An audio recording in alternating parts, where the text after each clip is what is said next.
right, so why are we here? I'm here with my buddy Jeff Petty. My 40th birthday is in about 12 hours, and my wife was like, what do you want to do for your birthday? I'm like, well, I'd really like to shoot a podcast talking to my buddy about heavy metal. Absolutely. So total self-indulgence. Yes. You and I have been talking about this for probably a year. Yeah, close to it. Because you're like, even when we first sat down our first episode, That's when we right. talked about insurance, That's right. we're like, we should do a metal We had a little metal talk in there. Yeah, we did. Yeah. So now we're actually going to lean all in. So I'm here with Jeff Petty. Yep. We're talking about heavy metal. So if anybody is expecting anything other than heavy metal today, go ahead and tune out right now. Yeah, turn it off. Next channel. So Jeff, real quick, how do we know each other? Introduce yourself and met quick through background. work, Yeah. right? I think we just figured out right before we were trying to figure out the timeline. 5 years. 5 years. 5, Yep, 6 5 years. years. I think it feels longer, but I don't know. It's just because that I don't know the bond or whatever. But yeah, so work together, and then I don't even know how we came up to talking about that we both like metal. Well, I think I actually remember. So I think it was Henry Santos at Amwins. Yep.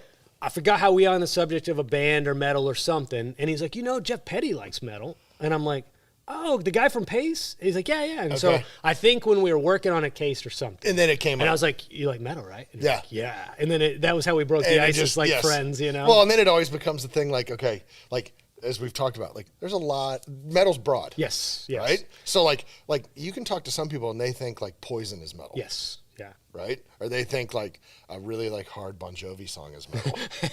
You're like, and you're like, your definition of metal is not my definition. Yeah, of it's a little too broad, which is why there's 18,000 subgenres of metal. But like that, you also have to do that test, like you're saying. It's like you like metal, okay, cool. Like, what are you into? Throw out the bands. Yeah, throw out like top 3 bands, and they're like, oh, you like the mainstream metal, right, or whatever. Like you don't like metal. Yeah, you like radio metal. Right? Radio metal. Yeah. Or it's like Tool's a great example. Yes. Like every metalhead loves Tool. I don't know any guy that likes metal that doesn't like Tool. Like, and you could like prog, you could like thrash, you could like metalcore, you can like you like Tool. Yeah. But if you talk to people who go, oh, I like Tool too. Great. Well, what song do you like? Prison Sex. Yeah. Oh, yeah, the one that was on the radio like 8,000 times. Sober. Like is basically Back in Black. Yeah. Their AC/DC song. Yeah. That's their AC/DC tune. I mean, but so that's what you funny. You go, okay, cool. At least you like that song. Absolutely. Like we can cross over there, but it's like a gateway drug. What we say is metal, and I don't want to be like a metal snob because our genre has way too much of that. Absolutely. But it's like there are 300 layers of heaviness beyond that, where you find whatever your set point is, where you can't get beyond it. That's right. But there's a lot more beyond Tool. That's right. So real quick, I want to ask you. We were preparing for this. I sent you some questions, and then we were talking about what shirt are you going to wear? What shirt are you? So you went with the down. I went with the down shirt. Yeah. So why don't you decide? Yeah, tell me real quick why you picked it. All right, so down, if for people that don't know, go and describe right? I got to down explain it a little bit. Yeah. So the singer is Phil Anselmo. Phil Anselmo was the singer of Pantera. Pantera is probably my favorite band of all time. Just bone crushing. Love Phil's voice, the whole thing, right? R.I.P. Dime. But so he had an offshoot band called Down. Mm-hmm. I've seen Down live a few times. Like they sound way better live than the live album they put out, which we won't even discuss. Yeah. But so today when I was going through shirts, right, I like, and we talked about it. Like, what shirts do you have to choose from? Because I only have a couple. Okay, you have way more than I do. So I've got Maiden, Sabbath, Tool, this one, Alice in Chains, Deftones. I have a Black Label shirt that's so obnoxious I can't wear it anywhere. Okay, fair It's enough. got like fire down the sleeves. It's long sleeve. I went long sleeve on that one. What is it with the metal and the long sleeves? They're so ridiculous. It was a poor decision. Yeah. So I have that shirt. I can't wear it anywhere. Yeah. Every Time I Die. I have 2 Every Time I Die shirts. I've got. You have much more extensive selection. Couple Metallica shirts. Oh no, my wife. It's a running joke in our house. So a lot of times when I come home from work, I throw on a concert tee. Do you really? That's what I wear at home. That's funny. And so there's certain shirts that like I have a Hatebreed shirt. Yeah.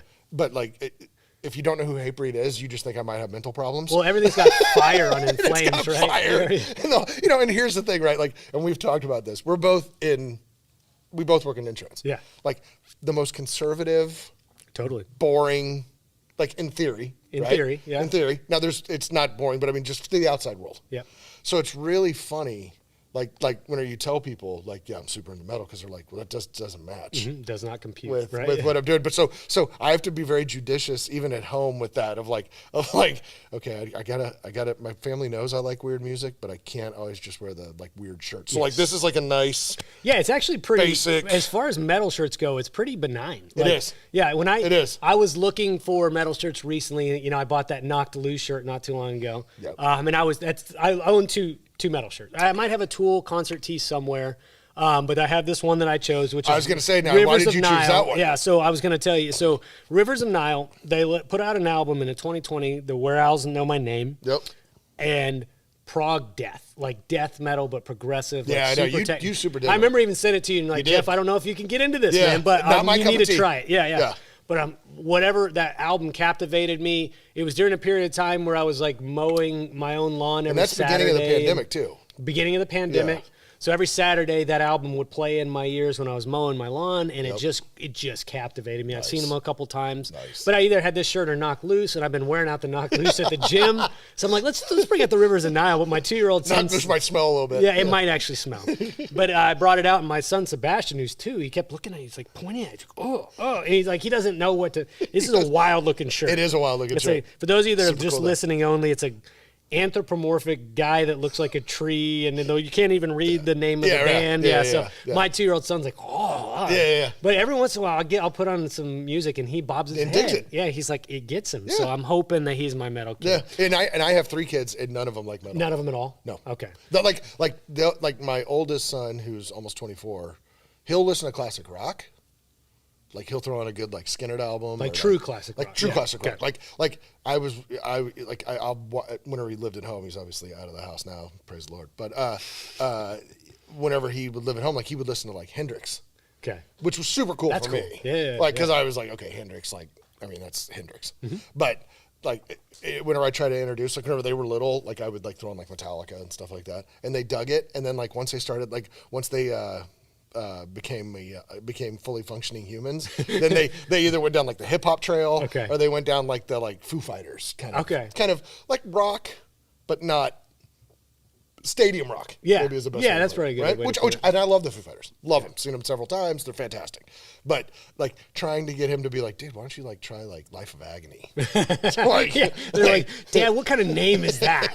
I'll talk about that in a minute. Like metal band names are the most absurd things you've ever. Like, the best and absurd simultaneously. Well, I mean, it's a campy. I mean, there's a campy's the right way to say it, right? There's a sense of humor about it, but it's like tongue-in-cheek, ridiculous. Yes, everybody gets it. Yeah, right? I think so, but outsiders may not get it. Like, correct. Why are you wearing a Cradle of Filth, shirt? What does that even mean? Like things like that you just kind of like, I can't even defend it. I don't know. I'm not going to wear that shirt. But I want to get curious to hear, like, how'd you get into metal, dude? Like that's a fun story for me. What was your initial impression of heavy metal? Like, what kind of band was it? How'd you start? So we were talking about this a little bit before, and I'm looking. We'll swap it back and forth. But I was 8, 9 years old. Okay. Heard the song "Back in Black," AC/DC. Good. Just that riff, that crunch in the beginning, right? And was like, "This is great." So I had to. This is so stupid. I'm not old enough to buy a tape. I'm 8 years old, 8, 9 years old, right? I guess that's true. I can't just go to the local Sam Goody, record stores back then, right? Now they're like a fleeting business, but back then, like they were legit everywhere. I wrote my dad a note and said, "Hey, can I get this AC/DC record? Keep in mind," because they would look at the tracks, and one of the tracks is Hell's Bells. Okay. So I thought they're never going to buy it for me because the word hell is on there. And my dad was like, "No, well, yeah, we can totally get it." Right? Yeah. So I go and buy the tape. I'm wearing this tape out. Shout out to Dad. Oh yeah, he was the man. So yeah, he was one of those. It was one of those like, don't tell your mom. So I've got AC/DC Back in Black, loving it. So that would have been like let's call it 81. Kind of just doing the generic rock thing. Fast forward a couple years, I had a really good friend of mine, Carlos. Okay. He was my best friend. His older brother so we would have been like, at that point, we're like 10, 11. His older brother is like 16, 17, and he's like, "You guys got to hear this record. You guys have to hear this record." We're like, "What is it?" I can't wait to hear what it is. And it's Ozzy, Okay. And it was his first. It was Diary of a Madman. I don't know if it was Diary of a Madman or Blizzard of So Ozz. his solo stuff? Solo Yeah, stuff. okay. And the first song on that Ozzy record is Over the Mountain. Okay. Which you've ever heard. It's this big drum. Yeah. Brain. Boom. That's what it is with metal, though, Brain. isn't it? Like it's funny to kind of use that terminology, but like it's like mind blowing. I mean, I'm talking about it. I'm like getting goosebumps Yeah, just even because you can talking remember about it. it. Because But I what can is remember it that about? moment. And it's one of the things I love about metal. It's like for some reason you have these moments in time, and I'll share some of mine with you as Oh, for well, sure. where like your mind was blown, like the sound or how heavy it was, or just how loud it got. All of it. All of it. You're just, what is this? Well, and then like, and then hanging out with him, and he's like, well, if you like that, yeah. all right, here's Peace of Mind by Maiden. Okay, now if you like that, here's Screaming for Vengeance from Priest. Uh-huh. All right, if you like that, and and then around that time, Pyromania came out, Okay. and then he's like, that's a good album, but go back. Yeah. Like he was total metal stuff. This guy was, he's good. Total Though. That metal was a stuff. good like Oh, mentor for metal. Though. Me and my buddy, like we would hang out with his older brother, and his older brother was nuts. Like he was one of these dudes. Like he ended up going to like juvie. And, I mean, he was just like he was living the life, right? Yeah. And it was, but the music that he turned us on to, like that was the footprint. And all of a sudden, it was like now I've got to go. Now, so then you do what you do. You find those bands, and then you go, man, these bands are killer. And then you're talking to another guy, and you say, yeah, this band's killer. And you're like, well, have you ever listened to Sabbath? Who's that? Yeah. Well, it's Ozzy. He used to be in this group. Sabbath. Okay, buy the, here, listen to this album. It's got Paranoid and War Pigs. These are like threads, right? Like, like it's like, go, Tentacles. if this, it's all good algorithm. If this, then this. If this, and then if this. that, then this. Yes. Yeah. It's like, in the movie School of Rock where he puts the thing on the on the chalkboard and it's all the offshoots of all the different kind of genres. It's that, but just metal. Yeah. So then you're like, well, if you like that, and then so then you're like, okay, well, I like It's almost like choose your own adventure. For literally. metal. Yeah. Literally. All right. So what's yours? Sorry. So mine. So let's see. I shared with you earlier, my first album was Alice in Chains' Dirt, fantastic. which is not quite metal, but enough of an entry point for me. Agreed. Prior to that, you mentioned your first tape was AC/DC. Mine was New Kids on the Block. Nice. Yeah, and New Kids on the Block. So I was 82 was born. That was in the 80s. But I remember I was embarrassed of having a New Kids on the Block course. tape. So I actually would slide it under my chest of drawers when a buddy would come over so nobody saw that I actually had it. And I was like, what are they going to think of me if I have this? Closet and KOTB fan. Yeah. Hey, great. Hey, New Kids on the Block. Shout out to New Kids on the Block. Yeah, exactly. But, You're doing your thing. So Alice in Chains' Dirt, first album. But my entry point to heavy metal is actually through my dad. So your dad sort of gave you the, hey, cool. He gave me the green light, but didn't like the music. But Dad was like, no, here That's is awesome. Cowboys from Hell from Pantera. Here is the Black Album from Metallica. Here is White Zombie. The 19 Thunder Kiss 65. Oh, great album. Yeah. And has so Welcome to Planet at the beginning of it. I love that album. Yeah, and the first portion of the song where you can't really play on the radio, That's right. and like That's right. can't play for my kids. But that was where my dad and I would drive to soccer. Cool. And bonding. Like, of course. oh, Dad, can we throw on Metallica? Yeah. Like, and so That's he awesome. was the guy that introduced. It's fun, like Which is having a crazy. dad, my metal mentor. Yeah. But then I picked up that mantle, if you will, and I was like, okay, well, I need my generation of metal. So we were talking about who you were about 10 years older than me, so your era was Almost on the thrash. nose. My era was new metal. Yeah. So my era was Korn and Limp Bizkit and White Zombie, like I mentioned, Yep. and Pantera. I had a Pantera sticker on my truck in high school. Yeah, it's still to this day like Love probably the Pantera. only band sticker I've ever had, Love and I'm Pantera. so proud of Yes. that sticker. Yes. But so that was my foray. It was a slow build, but hearing Chutes and Ladders by Korn. And a lot of people, there's this like debate in metal, is new metal really metal? Is 100% it it is. pure? I would say 100% it is. Yeah. But some people that didn't live in that era will go, wow, well, it was like too commercial and Corny mainstream. or stupid, or they thought they were But rappers. it repopularized heavy metal in the 90s. Oh, 100%. And it reintroduced it to a new generation. Post-grunge. Yeah, post-grunge. Yeah, Yeah, post-grunge, exactly. post-grunge, yeah. And that was when we talked about mind-blowing experiences. There were two. The first time I heard Chutes and Ladders, and then Deftones Bored. Oh. So when I heard Bored on the radio, I heard it mid-song. Yeah. And for those of you that are listening that are under like 40, you had to used to listen to the radio, and you had to just listen to the radio. Yeah, exactly. And it's like, then you would wait for this 2-hour circulation of songs to play and come back through. Yep. And so I had to sit there with a tape on my boombox. Totally get it. with it ready to go, Totally get it. ready to hit record, because I didn't even know what the band was. I just knew there was a sound I was looking Just a for. really cool tune you wanted And to that do. lady on the Eagle, like 97.1 Nice. or whatever her name was, Yeah. I heard it go, all right, and up next we've got Bored by the Deftones. Click. I wonder if that's it. And like, boom, click, it was it. And I tell you, that was when that's great. your heart, Oh, in your like chest. your soul is In your captured chest. by a song. Bored by Deftones just literally changed my like musical taste. Oh, forever. 100%. So like I look back at it and I look at that age range, probably 10 to 14, the most impressionable time of your life. Some of the passion that I had for the music in that time, like to this day, I still know where I was, what I felt, how old I was, what I was doing, my friends. And it was the same window for me. Yeah, but I think everybody, it's just you're in a different generation or a different decade, Well, but you're you starting had to the grow same up, age right? range. You're starting to grow up. You're starting to get away from what your parents. Yep. Like you're becoming you. Yep. Right. I became me with Korn and Deftones and Limp Bizkit and stuff like that. And mine was Pantera. Maiden, Priest, and Ozzy, and that first gen. You know, the new wave of British heavy metal. Okay. So and it's really funny. And then the other part about metal, right, is it's counterculture. True. Right? Totally. Like it's cool. Like you feel like you kind of know the handshake when you talk to somebody and say like, oh, you dig metal? Like what bands do you dig? And then like they throw out a couple bands, you throw out a couple bands. It's almost like you're like, okay, give me the, like, yeah, like a secret, we know the secret handshake. Yeah. But part of that is the counterculture thing. Like I can remember when Motley Crue Shout at the Devil came out. I'm in 6th grade. Okay. Yeah. Me and my buddies are really into metal music. And around that time, it's funny you talk about genesis of a person. When I first started listening to hard rock music, I played the violin.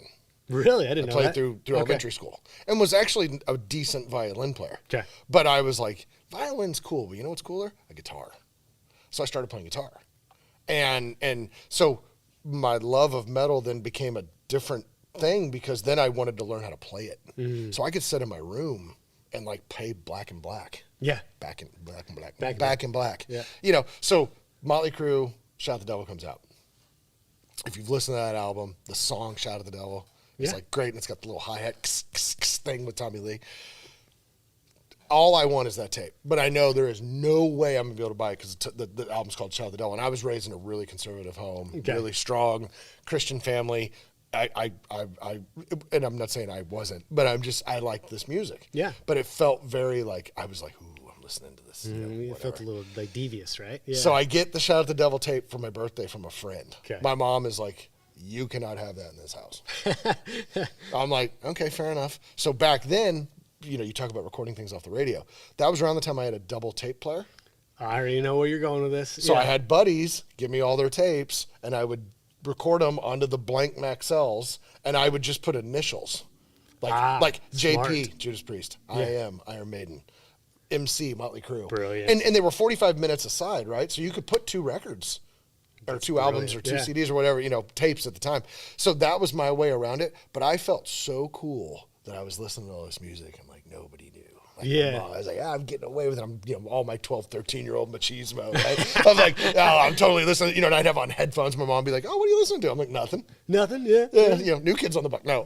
New Kids on the Block, Mom. Predated, but but there's that vibe to it, too. Well, I totally agree, right? There's something a little bit subversive, a little bit counterculture. And you mentioned growing up risky. A little risky, But I think that appeals to that 13-year-old male that's going through puberty and 100%. This rite of passage, right? 100%. But also, I always viewed it, and you and I talk about this. It's kind of an outlet for stress and anxiety and angst and all those things. Up to today, up to and like including still today. To this day, I'm still it's my outlet, but it's like a pressure valve release, if you will. 100%. So I combine that with working out.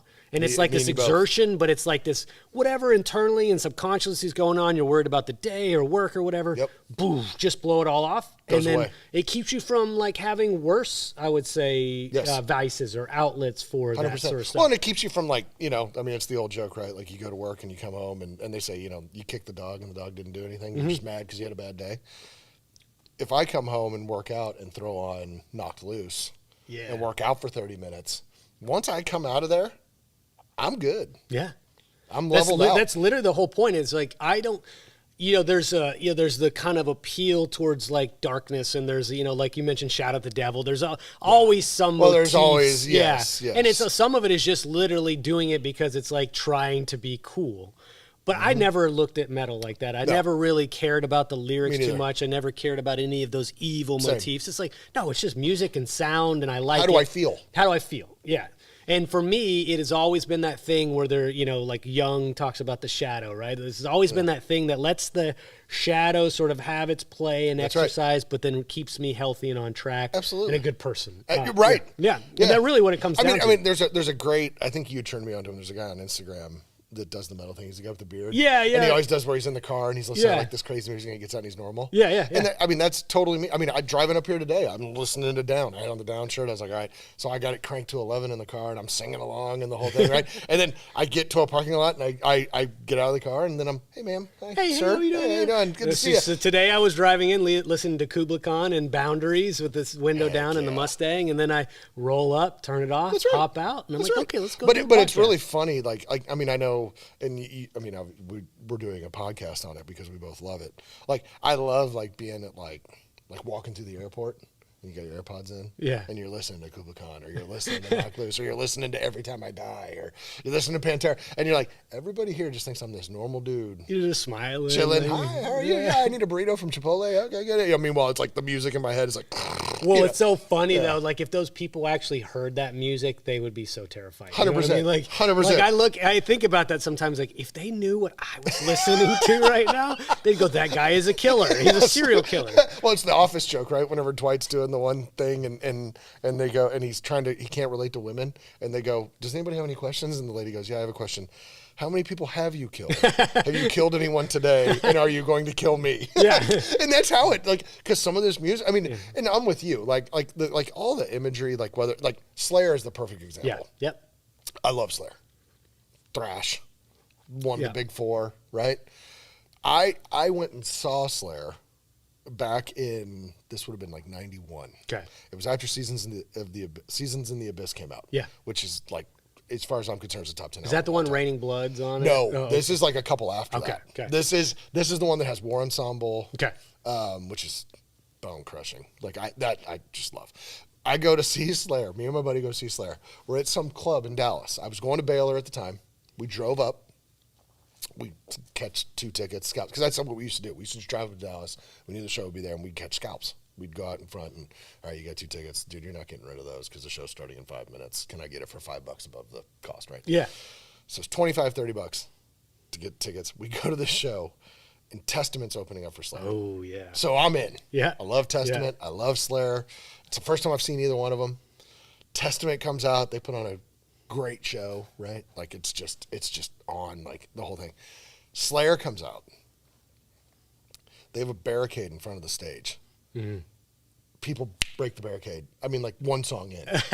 They have to stop the show to rebuild the barricade. And That's Tom, hilarious. and Tom Araya, who's the singer of Slayer, comes out and he's like, like normal voice, right? He's like, hey guys, cool out. Like, like we're here to have a good time. Relax. We're here to have a good time. And then the next, like 30 minutes later, he's screaming rain and blood. Yeah, Like, and that's whenever I realized, I'm like, okay, that's the imagery they want to convey. Yeah. But it's the attitude that comes with it Yeah. that is what I like. Well, I agree with you. And I was on a podcast or doing a podcast not too long ago, and I was telling the guy, he was like talking about why it was Luke, my neighbor, and he was talking about why when he started switching to doing a YouTube gaming channel where his face was on the show rather than just his voice while he was gaming, he got a little more popular. I'm like, I think why, and this is kind of your point, I think why is when you actually see a band perform the music, that all you've heard, you hear it first, you're like, how do humans make those noises, right? Yes. Then you see the guy on stage, Yes. and he's just this normal looking guy. Yeah, he's probably got some tats or Tats whatever, and hair or whatever. black shirts, Yeah. but you see him and you go, oh, that's just a dude. That's just a dude making that sound. And then you go, oh, I can connect with that a little bit, 100%. like a little bit easier. It's fun, though, when you hear them talk, too. And they're just literally normal guys, kind of nerdy. It's a little Like, nerdy. there's this band I like called Archspire, which I think I've sent to you. They're like super, super technical death metal, like crazy. Okay. And this guy has a YouTube channel, and he's like the nerdiest, like that kind of hilarious? emo-looking guy, and he's just, oh, hey, I was just talking like this, and, but like that guy plays the sickest, like He's insane, just like riffs, riffing out. yeah. So like, there's something about about the humanity underneath it that when you realize it's absolutely. just people, right? And That's right. They're just kind of playing into it's just like somebody that makes a horror film. Like Right. they're not a psychopath. They're just making a horror film just because making a there's a horror film. genre and people Yeah. enjoy watching. I know there was a great quote from speaking of Slayer. They have an album, and the album is called "God Hates Us All," and you're just like, ooh, that's kind of rough. Yeah. And there's a song on there called "Disciple," which That's like when you tell friends what album you're like, go. Yeah. And there's a documentary where he's talking about it. Like it was about metal I think it was one of those Sam Roth, the history of metal documentary. And they're interviewing Tom Araya, and they go, well, are you into all this stuff? And he goes, no. He goes, but it makes for a great album title, doesn't it? Yeah. And it's like, yeah, because they're trying to grab you by because that's the music. There's something about that shock value. Manson made a career out of shock value. Absolutely. Alice Cooper. Alice Cooper. Yeah. Like there's something about the shock value where it sort of just jolts people a little bit, and they go, I want to see what is that? Like I'm scared of it, but I want to know what it is. And even like a Marilyn Manson, like Antichrist Superstar, great album, metal album. Yeah. Like that's a metal. Beautiful People is a metal song. Oh, it is. Yeah. It's screamy. Now he's a freak show. Yes, he is. Right, and yes, obviously, as they've borne out here over the last couple of years, he's way worse than any of us even recognize. Like he's like a guy that I want to distance myself from. But there for a while, I was a huge Marilyn Manson fan because Totally. I was like, that guy's metal. Like he's hardcore. Like the lyrics were great and the imagery and all that stuff. But I'm like you. I can disconnect from. Well, it's to separate the art from the artist, right? Like, and that's a great. Yeah. Like I like the art. Yes. Some of these people probably wouldn't want to have anything to do with ever. Wouldn't ever want to have any association with. But like the art, what they're trying to do, I connect with, and I like it. And I'll listen to your album. Yep. I might buy it. Back in the day when you had to pay for music. Right. That's crazy. I love this story. I want to talk to you about this. So we were talking about early entrance into metal, and you were talking about Sam Goody. CD Warehouse was my jam. Oh, back absolutely. in the day. I know exactly what you're talking about. You used to have. So I was 16 years old.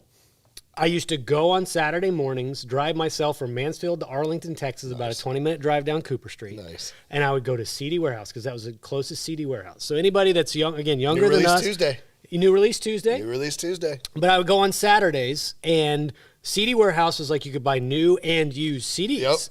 So I would go, and here's the old algorithm for metal. You know how Spotify today will go, oh, you like Knock Loose? Here's Kublai, right? Yep. Back in the day, you'd go, oh, I like Korn. Let me flip through their album booklet, their CD booklet. Korn thanks Power Man 5000. Ooh, nice. I'm like, I never even thought about that. So that was my way. So the music, the magazines back in the day, you would get like MetalHeads or whatever. Kerrang and all those. Kerrang. Yeah, for sure. Circus. Or you go to CD Warehouse and go, all right, well, who did my favorite band thank? And let me go look up those albums. And CD Warehouse would let you listen to the used. Never thought about that. That was my algorithm back in the day. That's a jam right there. Yeah, and so I would go, all right, well, let's get these 10 bands. I will sit at that little thing where like the headphones that were never probably cleaned. You're like, listen, you're putting on other people's sweat and earwax. It's like trying on hats in the store. And then you go, that sucks. Oh. And then that's how you'd pick up 100%. New music. And I'd go, oh, well, I only have to pay $7 because it's a used CD. You'd open it and go, that's not too scratched. Cool. Yeah. Buy, 100%. And so my Saturday mornings would sort of be like demarcated by, I found 3 new albums to now listen to. That's awesome. I never even thought about that. I love that. And I never thought about that. That was like, I knew also at that time I had some friends that liked Tool and they like some of the bands that, that we like, but it's also, I'm kind of this dude that doesn't have I didn't have anybody else that I can talk to about the music I really like. So I will go do my own thing, find the bands I like. And it's kind of just for me. Yeah. It's kind of just for me. Yeah. And so I you're basically that. dumpster diving. Yeah. Like, I totally get, because I know when I was a kid, like, I've been fortunate that I've always had friends that dig metal.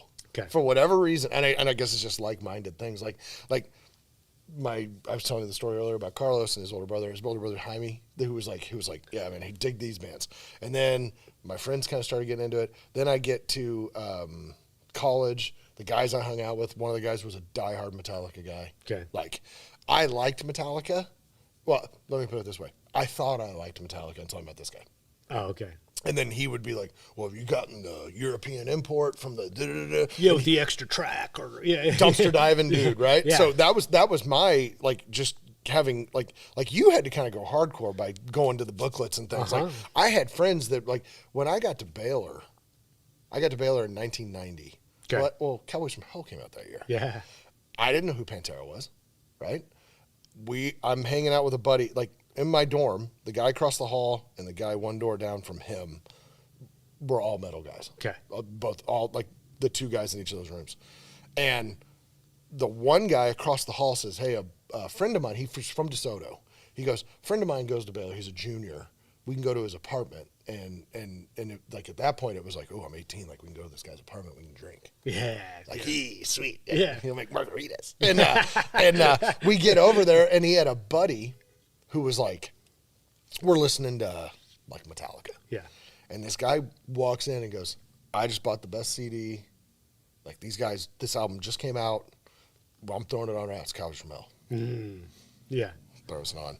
Opening riff, Cowboys from Hell. I'm like, what is this? Yeah.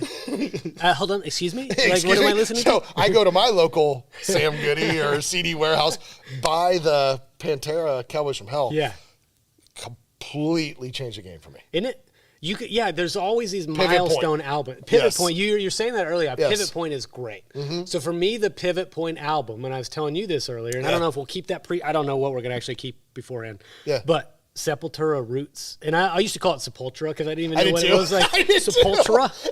Sepultura? And then you're like, they're from where? Brazil? Brazil? Yeah. Max Cavalera? And they're like the biggest band ever in Brazil. Yeah, that's just like, it's crazy. They're like the Metallica of Brazil. Yes. And you don't realize how big they were in Brazil. Yes. But I remember Roots, and I'm going, Oh, man. whoa. Like Bone when crushing. Roots bloody. And like that first track, and I'm going, oh, there are so many different levels beyond what I thought was heavy metal. Totally agree. That I'm like, wow, I don't know. You know, you ever have, we all have these experiences in life where you go, oh, I don't know anything. That was my moment where 100%. I didn't know anything. I was that like, was me with Pantera. Deftones and Korn, heavy bands. Metallica, my dad listened to White Zombie, cool. Yeah. Sepultura, that's what I also found. And with the tribal beats and the whole thing, right? Yeah. But I found, oh, Dad, there's layers you don't like. I'm like, oh, I like this. I put on for my dad. He's like, this stuff sucks. Screaming. Like, what is this? What are they saying? Yeah, what are they even saying? Like, how could you listen to this? I'm like, okay. Like, So, well, I like it. All right, I found where you stopped. We found your threshold.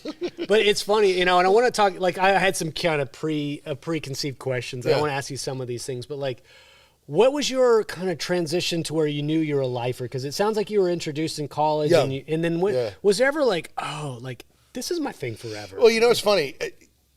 Yeah, so I guess like because I'd started like on like the rock track and then did like the Priest and Maiden and all that stuff, and then kind of did the hair metal thing because I grew up during that. Okay. Like I was 15 years old. Did you have the hair by then? I had a ripping mullet. Did you like I had a really? mullet that was luscious. I wish. Do you have pictures of this? Oh yeah. picture? Oh, I'll we don't send have to you like some. put them publicly. No. But I'll send you some. But and then like so I go to college in 1990. Okay. That's Pantera, but then grunge starts. Like Nirvana comes out, and it's like now there's this whole like punk thing that's kind of happening along with it, right? And then you get like the triumvirate from Seattle: Pearl Jam, Soundgarden, Alice in Chains, Nirvana. And what was so funny is out of those bands, like Soundgarden to me was a metal band. Yeah, they were totally. I mean, like they're a metal. You listen to that old Soundgarden. You listen to what's the album before Super Unknown? Bad Motorfinger. Yes, that's definitely a metal album. It's a metal album. Yep. You go before that, like they're metal. Those are straight. Alice in Chains, Facelift. That's a metal album. Yep. Dirt. That's a metal album. Okay, I'm glad you agree because I consider that metal, but I put it in the context of what I listen to today. I'm like, oh, that's hard rock. But at the time, it is in context now. Yeah. But at the time, that's metal. Yeah. Right. So me and my buddies. So I think it was like once I got to college and I realized I'm like I enjoy going down the rabbit hole. Like to quote Code Orange. But Code Orange, who I love, which is new metal. They're awesome, yeah. Yeah, but I think that's when I realized I was like, okay, like I heard a great quote from Rob Zombie one time, where he goes, I've never met a guy who digs metal who just said, oh, I like Slayer one summer. Okay. Like he's like, once it has you, it has you. It has you forever. I agree. And and I can remember like being in my mid 20s and talking to guys that were in their 40s that like dug metal, and being like, wow, they still like dig that stuff. Like that's super cool. Yeah. I mean, I'm 50 now. I turned 50 this year. Like my tastes have gotten way more diverse, way heavier. Like and it's I'm glad you it's said back that. to the tentacles. I'm glad you said that. So I went through a phase in college where none of my friends that played soccer in college were really into metal, so I got, and this was also big in the Napster and all the Free music. downloads. Free download Free of music for everyone. You could download a CD overnight, bro. Like that's all. It's only overnight. So then I would get into, I was a Radiohead fan in college. And then I'd get into some other stuff. And I like other genres. I'm like you. Yeah, same way as Sigaros and bands like that. Yeah. But I would download non-metal stuff. And I kind of went through a phase where I was non-metal, but there was always this thing underneath is like, don't forget. The teeth in it. Yeah. And then after college, it's funny, and God rest his soul, Jeff Jennings was my old boss at Benefit Mall. I remember going to lunch one day, and he's like, hey, you want to grab lunch with me? I'm sure. I get in his car. He forgot to turn his CD down. Nice. Rage Against the Machine is blasting. And I'm 24, 25 at the time. Yeah. And I'm like, this 45-year-old guy still listens to metal? And it was like almost this like nod of approval. Like, oh, you can still listen to metal, dude. It's cool. Absolutely. Like you can be a professional and you can be a manager and like all this stuff and still wear his tie to work and still listen to metal when you get in your car. Absolutely. And so that was almost like this blessing, hey, it's okay to keep listening. That's right. I remember that to this day. I was like, oh, that's cool. Yeah, it's about, I had moved, so I was living in St. Louis. I moved to Texas and back to Texas in 2011. I'm running a region for the company that I work for, and my head underwriter at the time, Edgar, says, we start talking about music, and suddenly I realize he likes metal. So we start swapping. This is pre-Apple Music, right, where you can get everything, like I want all the music now on my phone at this exact second. We would do thumb drives. Oh, yeah. And we would, he didn't realize like that Pantera had Down and that there was like Damage Plan and all these like bands that were offshoots. Yeah. And he was super into Maiden. Like he's a Maiden guy. Okay. So he'd be like, oh, well, do you have all the Maiden stuff? I was like, I've got some of it. I got Peace of Mind and I've got, Seventh Son of a Seventh Son and Stranger in a Strange Land, all these things. Oh, no. Gives me all the Maiden stuff. So we're just swapping thumb drives back and forth. Well, that's how we bonded. That's so cool. So then it was like, you're a metal guy. I'm a metal guy. And what's funny is that's 2011. We're working together at a unnamed company. A couple years later, we start our own thing. But we bonded over metal. Well, I remember you said you were very close to having Maiden in the name of your company as well. We were so close to having Maiden be in the name. So cool. and because we literally, the joke was at the time, we were like, how can we work in a rock band or a metal band into our name, and where the world won't get it, but those who know will know. Yeah. You couldn't call it Slayer-y, right? Right. But Maiden. We almost went Maiden-y. Oh, I mean, we came. If you only knew how close we came, and then I already think you're really cool, Jeff. If you had gone with Maiden-y, I realize how cool I think you were. That's fine. I would have escalated. Yeah, definitely. But it's fun. But it's like I was in college. Those guys were super into metal. That launched it for me. Yeah. Then, I graduate college. I have kids. I kind of lose it for a little bit. You do. Yeah. Because you're occupied with other things, right? So I missed the Machine Head Fear Factory window. Man. Now I totally dig Machine Head. Okay.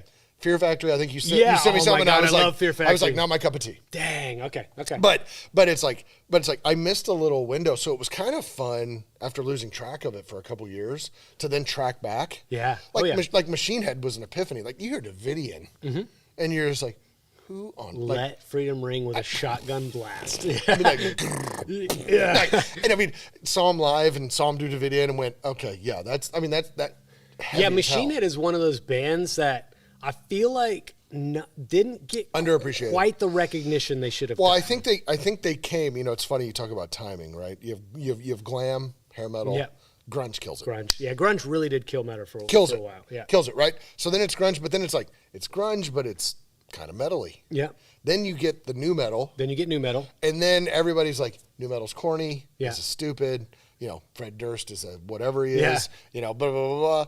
And the bands that weren't very good in that area kind of went away. Yeah. But a Korn kept going. Korn's the only one that really. Out of that. And Deftones. Yeah. Deftones. And wildly, Mudvayne, one of my favorite bands of all time. I dig Mudvayne. Mudvayne announced they're coming back. Went away and came back. Yeah. No, Mudvayne. Wasn't he the singer of Damage Plan?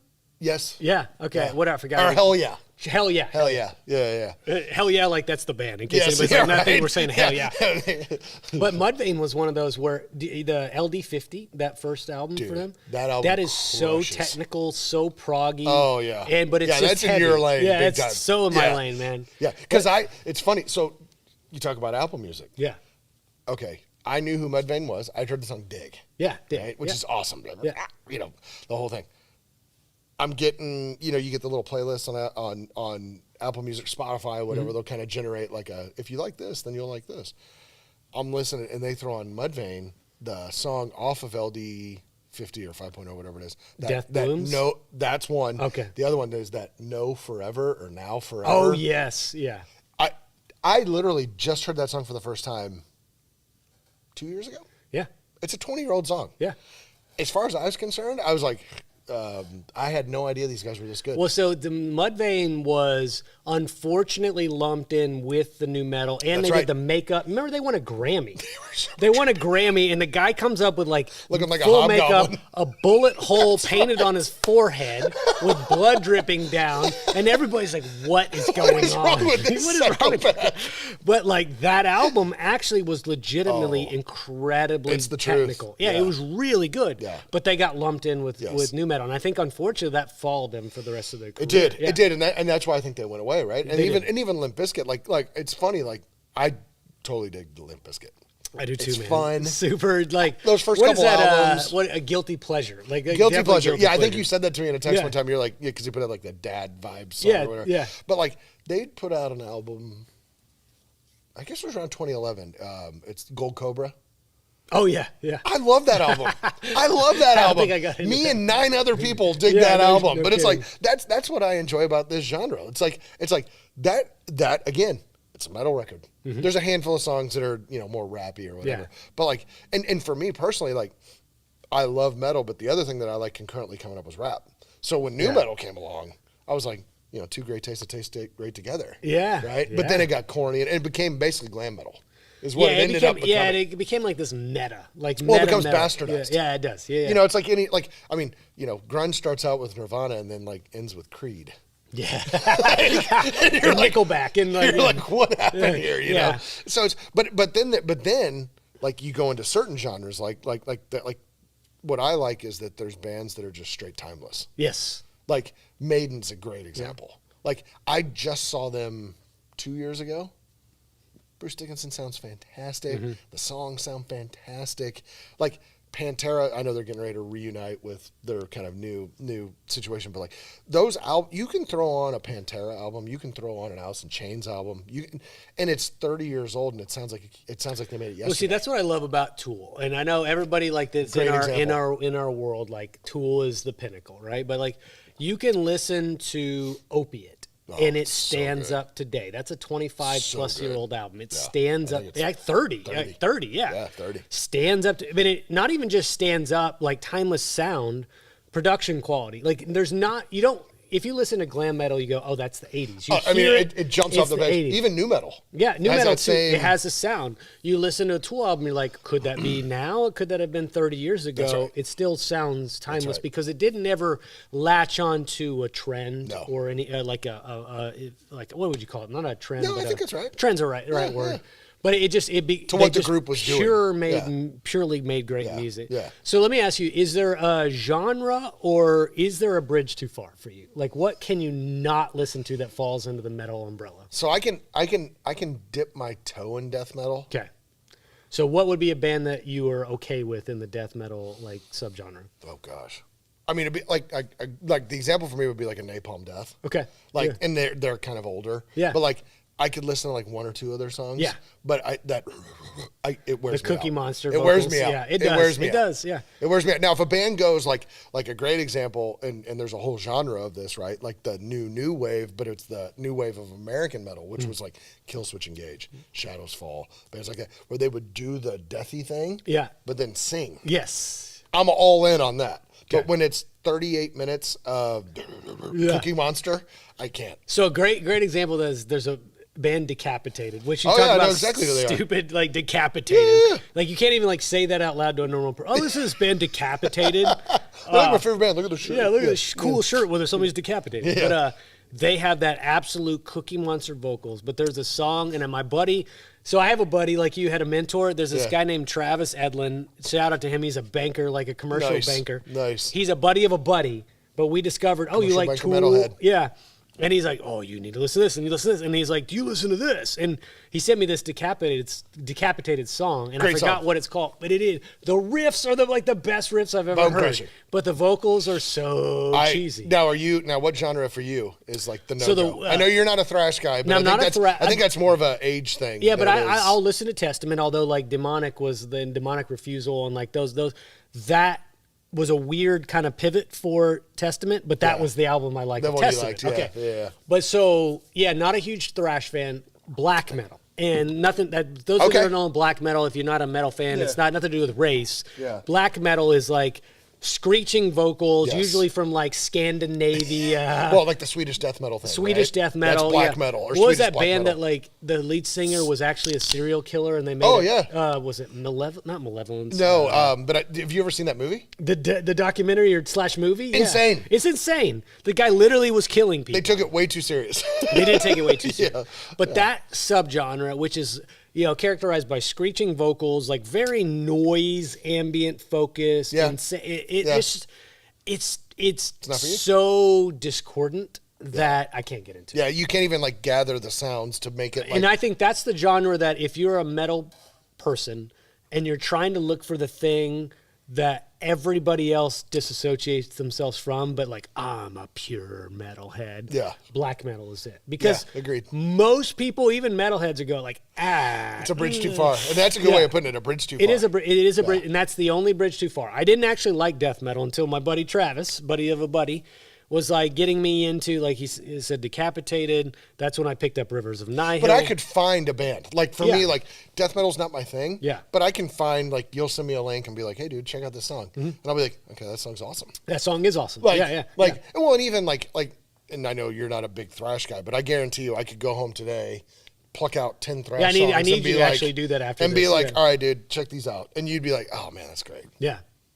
You know, like old Anthrax, like you need guidance, right? It's like I can't get into it if I just Right. first impression, because like you're never gonna know where to start. But you go, okay, listen to this track, and if Yes. you wait till minute 3 when this happens, then you're like, oh. Well, okay. and what's crazy is like for example, like you like Pantera, Yes. Yeah. obviously. Totally. I mean, Pantera, a lot of their roots are in thrash. Yeah. Now it's groove metal. Weren't they glam metal for a They while? started out Yeah, glam metal. yeah. I didn't catch them in that phase, didn't but either. I've seen those albums and they are corny looking. Holy moly! But everybody was doing that. Yeah. Right? Like, and there's, and you know what's really crazy? Like, you look at, like, even in glam metal, like, you look in that era, there were really good bands in there that just got caught up in the look. Yeah, that's fair. Like a band that everybody now will be like a Dokken. Dokken rocks, man. Like, I love Dokken. Tesla. My wife just saw Tesla, Tesla like a month ago at House of Blues. Really? Yeah. Really, that's like, funny. but they're just good rock bands, but they got caught up in the wash. You know, it's kind of like what we were talking about with the new metal thing. Like Mudvayne's a perfect example. Yeah. But like Deftones, I just saw them. Well, couple they months ago. got unfairly lumped into death metal. They did it, and then Or once not new metal, excuse but me. once they released White Pony, that was over. Yeah. They like White Pony is another pivot point where Yeah. you're like Back to School and Feliciteria and Streetcarp and like all these. Maynard really, does an appearance on Maynard's it. on Yes. Passenger, Passenger. and you're just like, oh, like Deftones to me, like if I was making a list of like my top 6 favorite metal bands, Pantera's the top, Metallica's on there. Deftones are definitely on there, and a band that's like sneaky that people would go metal, 9 Inch Nails, 9 Inch Nails, really? Yeah. because that's industrial. It is industrial, yeah. But there's a lot of metal there, and a lot of screaming, and a lot of angst. Yeah. You know, and it's like, and that like that's one of those, like, that's what I like about metal too. Like people can kind of skirt the edge of metal. Yeah. You know, like That's a fair. 9 Inch Nails can kind of like dip their toe in it and then come out of it. You know, Yeah. Alice in Chains can put out Nutshell. Yes. Nice acoustic. Rotten Apple. I mean, that EP is as good as it gets, So right? good. Yeah, so good. But then they put out Dirt, and it's got Them Bones, Damn That River, Angry Chair. The first album, Hate to Feel, and Sunshine. I Can't Put You Down. I mean, I can just reel these things off. Yeah. They're it's like muscle memory for me. Totally. Like with these bands and with these songs and with these albums and then like you said, it puts you back in moments. Totally. Like, you know, like for me, like you talk about Dirt and you're like, Dirt's my first album. Dirt was my second Alice in Chains album. I was already in college, right? Because I'm old and you're not. and it's like I can remember buying Dirt. I can remember buying Super Unknown from Soundgarden. I can remember buying Bad Motorfinger from and being like giddy. Yeah. Right? Like I remember buying Megadeth, Holy Wars album. Okay. And I know you're not a thrash guy, but like Megadeth. I mean, I have respect for Megadeth, but I didn't ever get into it. That song, and I think I had sent it in a text to you. You sent me, and I Edgar, listened where to it. I was like, dude, this song, Holy Wars, Punishment Due, I'll put it up against anything. Okay. And you're like, Dave Mustaine vocals. no, his vocals are a beating. Yeah, it's kind of like Rush, right? Like, love him or hate him. Love Not him or hate everybody him. can get into Rush's. That's right. And what was he passed? No, Neil Peart passed the away. But drummer. what's the lead singer's name? Geddy Lee. Yeah. Some songs I can do. Acquired taste. He's an acquired taste. Acquired man. taste. Yeah, he's an acquired taste, and you hate to do that because like Rush is kind of the predecessor to Tool. Like everybody 100%. puts Rush as the predecessor 100%. for Tool. Yeah. And Tool kind of combines Rush plus Pink Floyd. Yes. They kind of combine those two things. Yes. But like I couldn't get like other than Tom Sawyer and what's the radio something radio. Yeah, Spirit of Radio. Spirit of Radio. Like Yeah. they're popular songs I get into, but I can't get into his vocals. And I know how great they are. I know how revered they are. brilliant musicians. Megadeth, same way. Just Not your thing. Can't Well, find and it. a great example of this now is like a band like Knocked Loose. Yeah. Knocked Loose, who you and I both love. Dude, we saw them and live. Shout out to you. Yeah, I was Because wondering. you told me, you're like, okay, I know you like these guys. Yeah. Here's the lyrics. Here's the theme of Tearing the Fabric Fabric of Life. Oh my god, Yeah. Brilliant front I to remember back. when you first said go actually like read the lyrics, Mm-hmm. go look at it, and I'm like, oh, okay, I'll just. changes like the I game. had no idea, Yeah. and then I literally wear that album out now. Me too. And when you talk about we find metalheads in our industry, I was on a Yeah. podcast the other day with Patrick Moore and Jim. I forgot Jim's last name, and I'm sorry. He works for Axum, and they do GovCon. Okay. Okay. Anyways, whatever. Yeah. No industry. Jim talk. and I, like, he saw when I posted something on LinkedIn, and I had a Knock Loose shirt on. I'm like, wait, hey, is that like the band Knock Loose? And I'm like, yeah. So he and I'm knew like, they were? I'm like, Knock Loose is this and this. He's like, dude, I grew up in the 80s and 90s, and I'm into punk. And got into hardcore. Knock Loose is my What? favorite band. I'm like, whoa, What? we just became friends. What? Yeah, Dude, like let's go do karate in the garage. you know, Yeah. like here I am, like describing the album and what the motif of the the concept. Yeah. He's like, bro, I know Knock Loose. I've seen him like 20 times. or Wow. whatever. Yeah. I'm like, oh, you and I are now friends. Like, That's crazy. and it's so fun when you just throw. You don't. The post wasn't even about metal. Yeah. But then you have that Saw the shirt shirt. on, and he Yeah. saw it, and he's like, I just found a friend. But you know Yeah. what's funny though? But you talk about acquired taste, right? Yeah. So the singer for Knocked Loose, He is. It is a little acquired. It totally is. like it's Because it's that high register. so like Edgar, Yeah. like he's like I can't do it. do it. And I'm like, man, like whenever you and I went and saw Yeah. him, right? And I'm like, yeah, we're going to this show, right? It's a young man show. Like we stood up for 4 hours. And Yeah, we were too old to go. Yeah, we were like, dude, it was the night before Mother's Day, by the way. But which makes me laugh whenever I think back on that. I'm like, hey, sweetie, we're gonna have a great. Yeah, I know I'm Mother's going to be Day. out till 1 in the morning, but we're really going to have a nice Have a Mother's great Day. Mother's Day, but I gotta go see Knocked Loose first with Kubla Khan. Kubla Khan. To all the no, but anyway, Yeah. so but Edgar can't do it. You can't do it. Can't do it. Edgar's more proggy, right? Edgar is what so you know you talk about like so here's interesting. Here's a dichotomy, right? Doesn't like Knocked Loose because of the voice. Loves Rush. Yeah. But To and me, Geddy they're- Lee But that I love Knock Loose, don't like Rush. don't like Yeah, Rush. It's weird, yeah. I mean, it's like some people like, and that's what I like, and that's why I like, and I think why we jive well. Like we cross over on, let's say 40%, 50%, Yeah, we probably more than you probably even more think. than that, Yeah, right? Probably more than that. But it's like, but it's nice when you bring a band like a Rivers of. I've never heard of Rivers of Nihil. Yeah. And then I listen to a song and I'm like, damn, that's good. Yeah. You know? But you're almost like, yeah, there's that like. Well, initially, right? Like Yeah. because a logo and it's got all the weird. So what I call that is a barrier to entry. So like in business, right? There's certain economies of scale. There's certain barriers of entry where like you can't stand up a business as an insurance company right now, a medical insurance company, without massive amounts of capital. Yeah. There's a barrier to entry for certain, like death metal is a great example. Oh yeah. The vocal style is a barrier to entry. Monster. It is. Once you can kind of get your ear accustomed to it. Yes. Then you can find the layer 2 and layer 3 of the songs, but there's a barrier to entry that it's like kind of testing you. Yes. And there, every once in a while, there's music that almost is like, that's kind of you to get it, to listen to it. Yeah. You almost have to pass a test. You almost have to have your ear go, and then you're like, it's almost like tuning, like the old, like tuning a TV and the antennas to finally get the signal. Holding your leg up. Is this good? Yeah. But again, we're talking to 20-year-olds that probably have no idea. Yeah, what right. the hell Yeah, we're talking exactly. Yeah. But there is a point where it's like, then you get it. And again, Travis was really instrumental in helping me get into death metal. Once I got it, I'm like, wow, I just discovered this whole subgenre, this branch, that I'm like, man, I never knew existed before. Yeah. But so anyway, so we go down that path, or like I wanted to ask you, and this is really kind of fun to me. Yeah. Can you give me your top 5? You almost you listed earlier, top but top 5 bands? albums or albums. Well, let's go bands. Let's go bands, and then if you want to layer albums on top of that, if you can remember. Actually, albums. Yeah. Unfortunately, I can. So.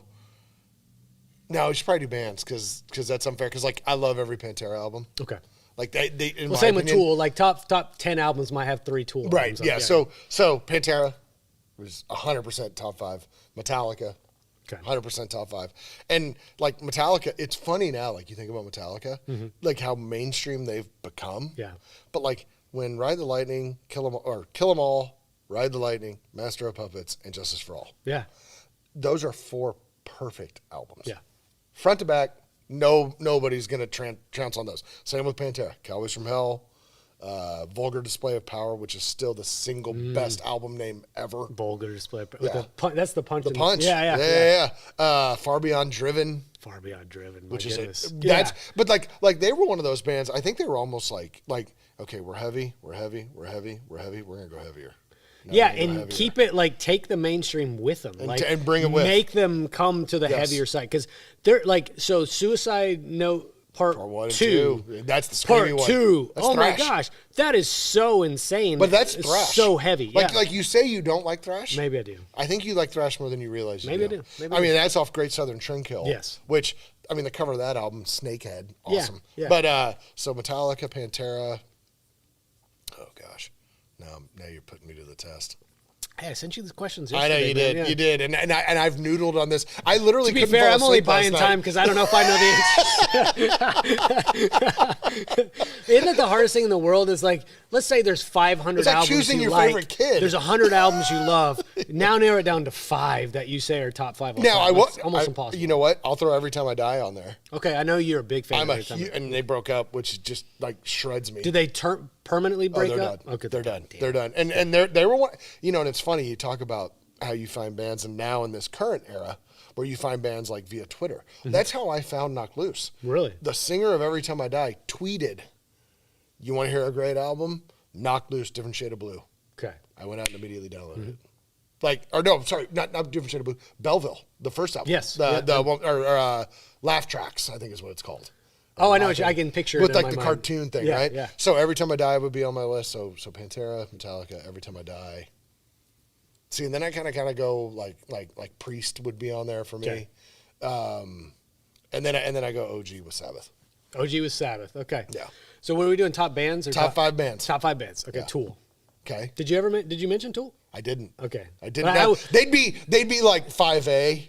I didn't know if they'd be like outside of the top 5 where it's like all time great. Oh no. Yeah, they'd be just outside my top. I'd go echelon. Tool. Okay. I go Deftones. I'll date myself with Korn because of the way that Korn made metal popular. Absolutely. It was insane. Yeah, absolutely. I'm gonna go with I got the Rivers of Nile shirt on, and so for anybody that's never heard Rivers of Nile, they're really insane. And oh yeah, they are. They have a 4-album concept album that has this like follows the path of some guy going through spanning eons of time. It's like the stupidest It's thing. like Dungeons and Dragons, it's but in Dungeons metal. and Dragons Yeah. metal, you know? But like for whatever reason, this Where Owls Know My Name, like that album alone made them where they are in my See, I gotta give them another go now. Now you're This making album, them sound I'm so telling appealing. you, like, that, just start with this album, and if you, again, the barrier to entry with the vocals, if you vocals. can get past that, they have saxophone breaks. They have like 90-second saxophone You told me interludes. that'd be a text. Like if you ever need your palate Jazz cleansed flute. after 3 minutes of just like, and then it's like, like on a saxophone, yeah. like that. That gets me every time. So I've got Tool, I've got Korn, I've got Deftones, I've got Rivers of Nile. Okay. And you know what? One that we don't talk about enough, and I don't actually give them enough rotation, but as a band, they're kind of the pinnacle of metal right now is Gojira. So have you seen Gojira live? I have seen Gojira live. Okay. And that's when I got Fantastic. him. When I got Gojira, when finally I had a buddy that was like, dude, come see Gojira. And I forgot who they were playing with, and I really wasn't a huge Gojira fan. He's like, you have to see them live. So my buddy, obviously business partner Edgar, diehard Gojira guy, diehard. We just saw him with, they were with Deftones in Toyota. That's an odd mix. And I mean, and Edgar, and I love Deftones. Like Deftones for me, like you say top 5, like I could do a top 50. Gino Marino, dude. Yeah. Just incredible voice, right? The whole thing. Gojira comes out, and like again, we go back to this. I like Gojira. Edgar loves Gojira. Okay, yeah. And we saw him open up for Mastodon once. Yeah. We also saw them open up for, like I was just saying, Deftones. And it's really, and here's my other favorite part about metal, speaking of just metal kind of in general, like favorite bands. You can go to a metal show, and there's 5 acts on the bill, 4 acts. Yeah. The first act comes out, you've never heard of them. Yeah. There's going to be 7 dudes losing their mind because they just got to see whoever that is. Well, I remember that's one of my favorite things at metal shows. Tool had Meshuggah on like 20 years ago. I dig Meshuggah. As an open, and I dig them too, but I'm like, again, acquired taste. what is this? Yes. And like Tool is notorious for having an opening act that like so off the wall, like because they almost want you to be like into something different, you know, and not because they don't want to take away from their sound. They don't want to have somebody too similar to them. No competition. No competition. But I remember like seeing Meshuggah open up for Tool. I'm like, what is this? And that guy. Now Bleed. When I listen to Bleed, that's on like my metal like I love Meshuggah. workout playlist. Yeah. But again, Meshuggah's not a band that like I can throw on and listen to for an hour. Well, that's like death gent. Or like I don't even know if you combine those two things. It's like such a weird... I don't even know what you call it because the guy sings like in the same key as the guitar. Yeah. So it's kind of a weird. Well, you know that genre gent, DJENT. It's like syncopated. And that's Meshuggah. Yeah, it's Meshuggah. That's they Meshuggah. basically invented. They invented it. Yeah. Yeah. But it's really, you talk about seeing bands, and we were talking about it earlier, and I don't know if I think we were talking, but I don't know if it was on this, talking about seeing Korn open up for Megadeth. Yeah. Where you're like, I don't know who that is, but I got to buy the album. I went through the same thing. I saw Tool open up for Rollins Band. Yeah. Henry Rollins. Little teeny club. This band comes out, Tool. Yeah. All right, Tool and Maynard. He's got a mohawk. He's got a tattoo of his spine on his spine, which I never understood. And I'm From Me to You from Maynard while he's singing basically Opiate. So sick. And it was like they did a 20-minute set, most aggressive pit I've ever been in my life because back then I would hop in those things and do such things. And just being like the next day, got to buy the album. Yeah. Korn, open up for Megadeth, got to buy the album. Got to buy them. Is there something about being undeniable? And that's what I want. Like when you recognize it in metal, when you see something, you're like, whoa. Like it literally, you have this like, whoa. Yeah. And it's something it's either a new sound or it's a new layer of heavy or it's so loud or just whatever the new thing may be. Yep.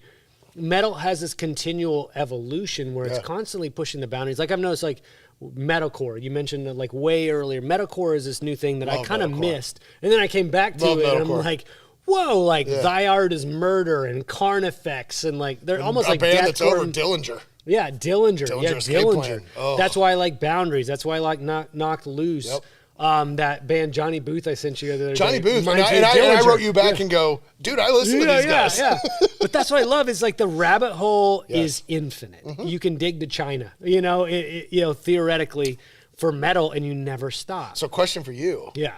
New bands. New bands. Okay. Like I mean, because we're talking about a lot of like how we got into it and how but like modern day. Like who's somebody like that's out now that's like current, like touring and like on the come up? So we mentioned earlier Kublai Khan. Kubla Khan is a So band. much They're from fun. Sherman, Texas. So much fun. They're so So much fun. ridiculous. I don't know if you would call them like they were with Knock Loose, so they kind of fit in that kind of sonic, Yeah, to bubble. me, they're like Hatebreedy. Hatebreedy, but the guys like, Which I love. Yeah, it's Which so, I love. but they're like doomy and slow, but then they'll get hardcore. But his vocal style is so like it's so grovelly and masculine, you know. Oh yeah. And then you see him in live, and he's like not that big a dude. He's you like know? 5'5". Yeah, he's like 5'5". Like isn't that Muscled so out, but so yeah. fitting for metal? Yes. I love me some Kubla Khan. I love me some Knock Loose. There's a band that I think I've shared with you a couple times. The Contortionist, which I You don't have shown me to them. Man, and those guys, they came on my radar. Crazy musicians. Crazy musicians. I've seen them live. They opened up for Devin Townsend. And then there's Haken, which is like Edgar probably is into Haken. They're like super proggy. Yeah. Like Contortionist is pretty awesome.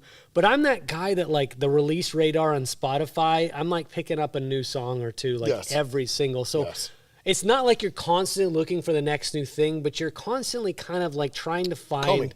You're combing, and then you're trying to find where is the evolution of the metal sound. Yeah. Like breakdowns are huge right now. Like I feel like there's I'm a big fan of breakdowns. I love me some breakdowns, but they can be overkill. So it's kind of like in stand-up comedy when there's something called a callback in stand-up comedy. Yes. Callback is simply something I mentioned at one point in my set, and 20 minutes later I bring it back, and it's a guaranteed laugh. Yes. There's something about a breakdown that's like, as soon as I do a breakdown, True story. Everyone's like, whoa, yeah. So there's something about a breakdown that's a little bit cheap, but also I don't care. I love it. It's hard to argue, right? I can't argue with it. Like my joke, like Hatebreed is a great example. AC/DC. I mean, to me, like, and I'm drawing a line between AC/DC and Hatebreed. Like both of those bands play one song and they play it really well. Yeah. Like and over and over and over. Yeah. And Hatebreed is the king of the breakdown. Yeah. You know, and like Pantera was the king of the breakdown. Domination on Cowboys from Hell, where they break, and you're just like, what is this? Yes. Yeah. Where it's just crushing you between the eyes. And what I like, you talk about new bands, like, and I was talking about it earlier, Code Orange. Code Orange, they're good. Freaking really good. Love Code Orange. Yeah. Like I like the guy's voice. I like what they do. They kind of integrate an industrial thing. They did a thing over the COVID break where they did like a live stream show, which was brilliant. And what's funny is the singer used to be the drummer. I didn't know that. Okay. Yeah. And then he was singing all the songs, and they were like, dude, we need to get a new drummer, and you just come out front. He's like Phil Collins. He's like Phil Collins. Or the drummer from Mastodon, who's like an insane, but it's funny, you think about in the last 10 years, like bands that you've gotten into, right? And it's like Code Orange, like Mastodon's a great example. Yeah. Those guys are off the charts musicians. But I used to listen to like Crack the Sky and what was the Mastodon wasn't one I loved, but you have those bands that span like 3 decades, and then there's like Testament's a great example. There's only one album I like a Testament. You love? Yeah. Actually, I like Trail of Tears, that other album. See, and you're after me because like I like Practice What You Preach. Okay. And like the old thrashy. I almost don't even know what you're talking about. Yeah. But there's a period of time where everything culminated in a sound that you dug. Mastodon is the same way for Crack the like Sky is brilliant. One album. Yeah. But you mentioned like modern day bands. Your Alpha Cult, I think I sent you like I am the you the did. breakdowns, and you're like these like 18-year-old guys are like amazing, right? But what I think is cool is it never stops. Metal 100%. Will never just die. No. It'll continue to evolve, and it'll continue to be fun. Yes. And we'll continue to, be introduced to new ideas, but also throwbacks to old ideas that work, right? And so you kind of draw, just like hip-hop draws from 50-year-old sampling, metal's going to draw from 40 years ago. Well, it's going to track back. Like at some point, like for example, like Pantera, right? And everybody loves Pantera. You don't talk to a metal guy that doesn't like Pantera. Yes. Yep. Everybody loves Pantera. And then there's a band like Throwdown. Yeah. Never got big. They sound exactly like Pantera. They do. Yeah. Like I mean, the guy was just like, okay, we're going to embrace our Pantera-ness. There's 100 bands that sound like Metallica, but then again, like I love we talk about subgenres. Like what's your favorite? Like if you said, all right, there's metal. What's your favorite subgenre of metal? The bands that I get into the most are prog metal. I like the long song. Yeah. Carnival, Tool, like 11 minutes with ambient 4-minute meandering deal, and it comes back around and brings all the I like the challenge. I like there's math. I'm a math guy. You're a stop loss guy, so there's enough. math, right? Yeah. I like the fact that you sonically hear things, then it takes you on a journey, then it brings it back around, but there's a sign like stuff that takes you 25 listens to get the song. No, the musicianship on that stuff is off the charts. Yeah, but also Fear Inoculum, I can't listen to that much because every song is 11 to 15 minutes long. Like I can't get into that. Like so like I understand that's I'm a just going to the self-indulgent. store. I want a quick song. Like just give me give me a couple, give me Knock Loose, an album that's over in 22 minutes. Like like give me that. Yeah. But that if I had to pick a subgenre, it's prog metal. Okay. So what's yours? So for me, like I love like doom and like sludge. I remember you saying that, yeah. Like And that's my jam. I kept trying to find what bands like I would say to you, like what it epitomizes doom. So like, and it's a whole thing, right? Yeah. Like it's on its own, like, so, and like stoner rock, like Yeah. they all kind of fall like, and like the quintessential stoner band is Caius, yeah. like that ended up becoming Queens of the Stone Age Yeah. and Josh Homme and the whole thing. Like Caius to me is like a perfect band. Caius is pretty rad. Put out like 3 albums, Yeah, maybe like Blues for the Red Sun or whatever. And like, but then like a band that like probably has like 7 fans and no one listens. Windhand. And I don't even know the name of the band. That's a straight up doom band. Okay. So you talk about prog being long songs. Yeah. A lot of doom and sludge bands also have long songs, but they'll ride one note for like 2 minutes.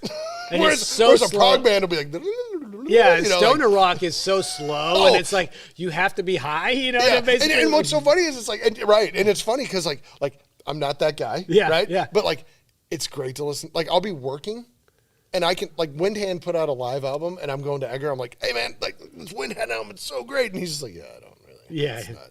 But that's my subgenre is like that stoner sludge doom thing. Well, see, that's like, almost 100%. the beauty and the curse of metal is you will never find somebody that 100% overlaps with your taste. That's right. You have your own personal. You'll have your core bands. Yeah. You all have your 50 to 60% like Yes, overlap, like you're talking yes, about. yes. You will never find anybody in the world that 100% Yes, likes the same exact yes, bands as you. yes. And you almost have to go, all right, well, so I have to completely personalize my taste. These are my bands. These are my If I bands. overlap with Jeff on this album, we'll go Yeah. to this concert. If That's Edgar right. is my guy on this, That's right. Travis over here is my guy in this concert. Yep. Or you know what? I'll go to this concert by myself. Because I know nobody else. Because I think the Boundary show. The Boundaries, yeah. If I were, you know, and I wanted to see Boundaries because I dig Boundaries. Yeah. I think they're great. Yeah. And you know, and it's funny. Like every time a great example is like Every Time I Die. So I found them, love them. Yeah. Brilliant in my opinion. Broken up, R.I.P. But we went and saw them, and they were on a co-headlining tour with Taking Back Sunday. Oh. Of Yeah. all bands, right? Yeah, like kind yeah. of pop punk. Yeah. We go Every Time I Die does their set. We left.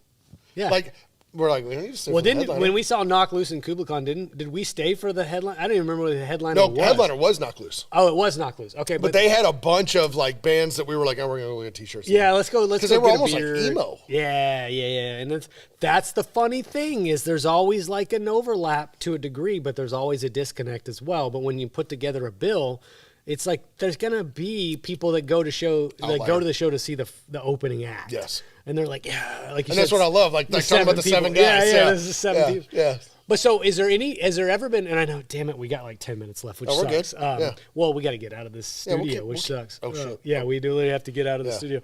We'll make them kick us out. Have there ever been a band that you went to see and you were so disappointed at the concert?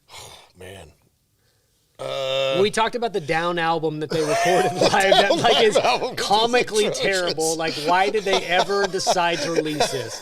But has there ever been a show that even if it wasn't terrible, just sort of like, Where you're just like, man, that I wasn't had great." such high expectations in it. I'm trying to think.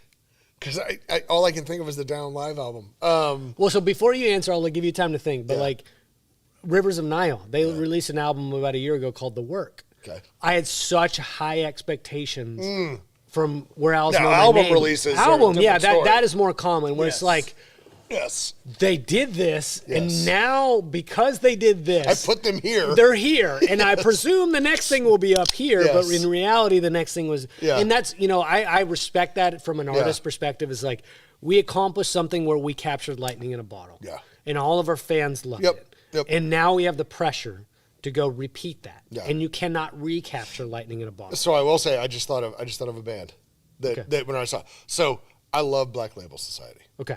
I love Zach Kind of Wild. punk, right? Yeah. It's more like That's a band I never got into. kind of just old school metal. Okay. And I'll take two bands, Black Label and Anthrax, where both bands I love. Whenever I've seen them, I saw, and they were on the same bill, and it just looked very mailed in. Okay. Like there was like, all right, like Anthrax, and Anthrax to me, if I'm ranking the big four, it's Metallica and then it's Anthrax for me. It's funny. The only Anthrax I ever got into Yeah. was because of Married with Children, and what's the dude?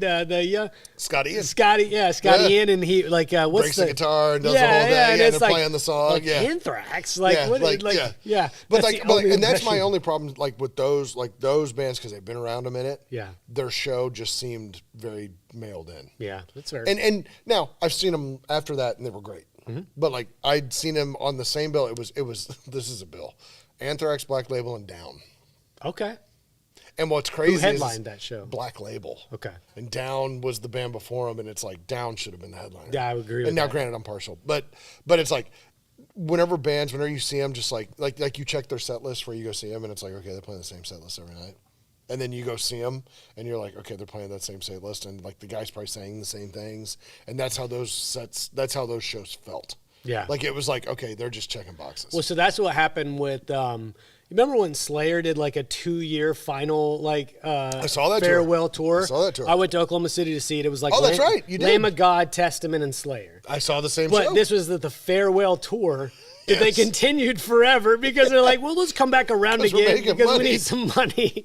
But I remember watching it, and Testament was meh.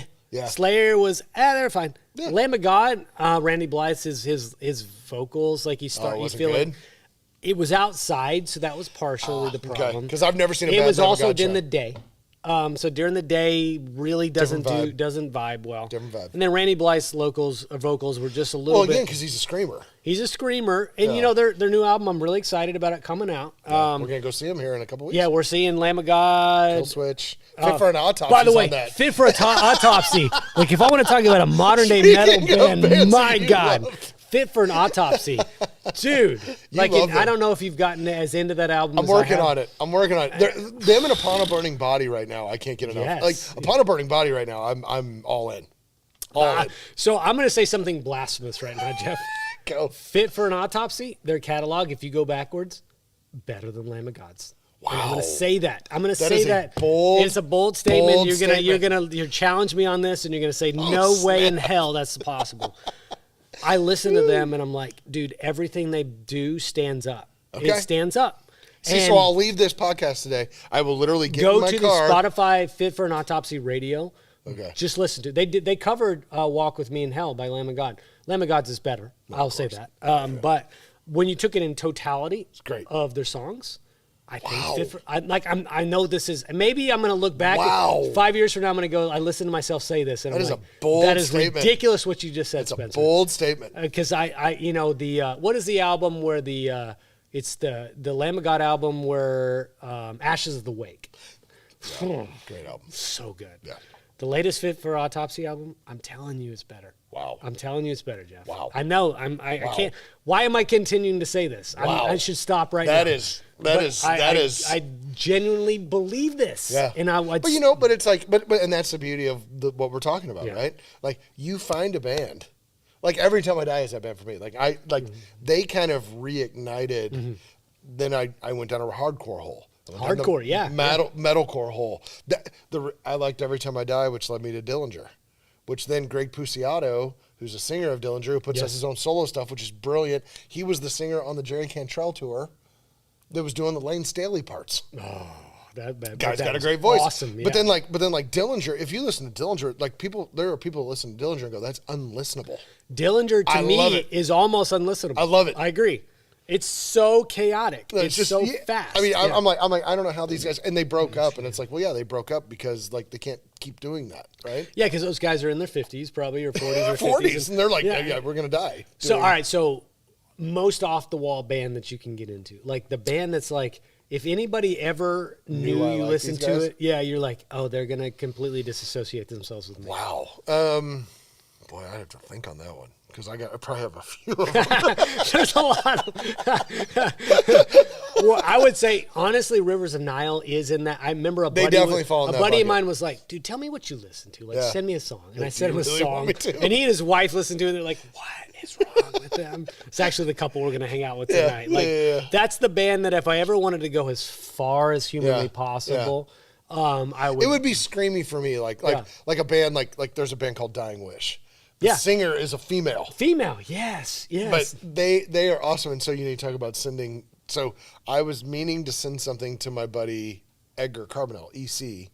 It accidentally went to my friend Eric Crutchfield, EC, and it was and in the note I put like, "Hey man, these guys shred. It's a chick singer, but she's like her voice is killer." Yeah, and I figured out I sent it to the wrong guy. I immediately text him. I'm like, dude, disregard that. He goes, I just put that on. That's the worst thing I've ever heard in my life. That's what you get. The normies, like, you listen. The normies that listen to. They were like, wait, it's like, what's wrong? And with I'm you? not disparaging the normies. The No, of course normies not. are the normies. Yeah. They're the people that we probably wish we liked. We tend liked to be that like in our regular lives. Yeah.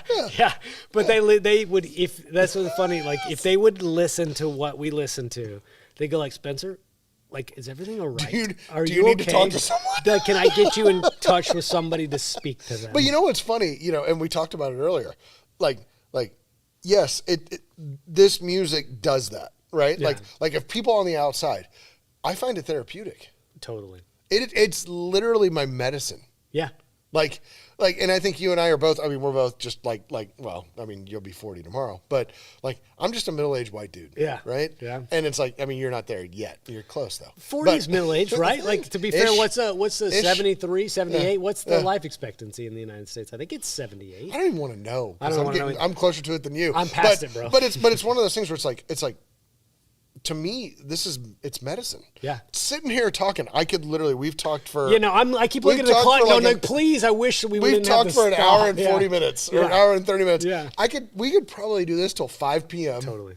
And we would come up with an offshoot. When I would literally be yeah. texting my wife, babe, I'm so sorry. I'm sitting with Jeff. I'm having a great time. having a great Give me 2 more hours. Give Give me 2 more hours. That's all I ask for. But it is, but it's just that's what like talking about it. Like I'm in a good mood, Dude, I'm having so much fun. and it's hardcore music. Like it's dark. There's dark topics. There's dark stuff. The subject matter, I don't even want to get into the motifs itself. Right. So let's close it out Yes. in the interest of time and the fact that somebody's probably going to knock on the door and tell us to Yes. get out. Yes.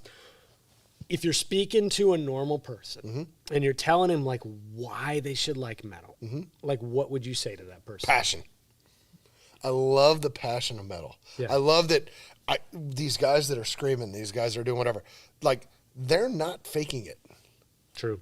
Like you can mail in a bro country song. You know what I mean? Like you can mail in a rap song. You could be like, I'm talking about, and you hear a lot of the guys now, like mumble rappers is literally a thing now.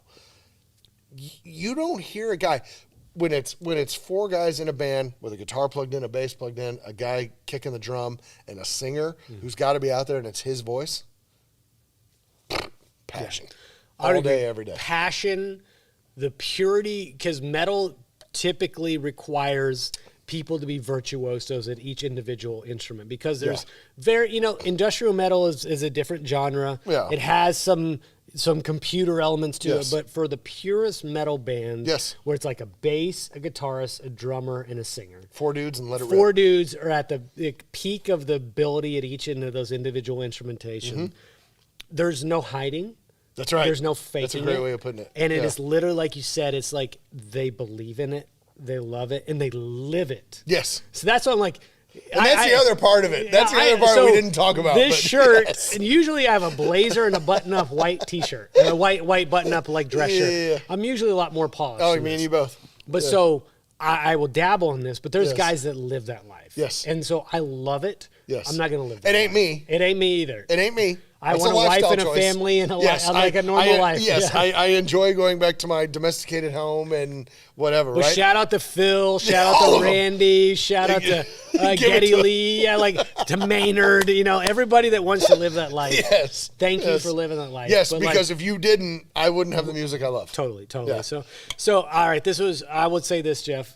Completely So much fun. We're doing this again. I hope We are 100% So like doing just this like I again. told you before, and Joe Rogan has his Save Our Parks. We and have it's- to And find- he has his like MMA shows. Yes. Hopefully, Self Under with Spencer will have the metal show. We are 100% doing let's this. do this. So much All fun. right.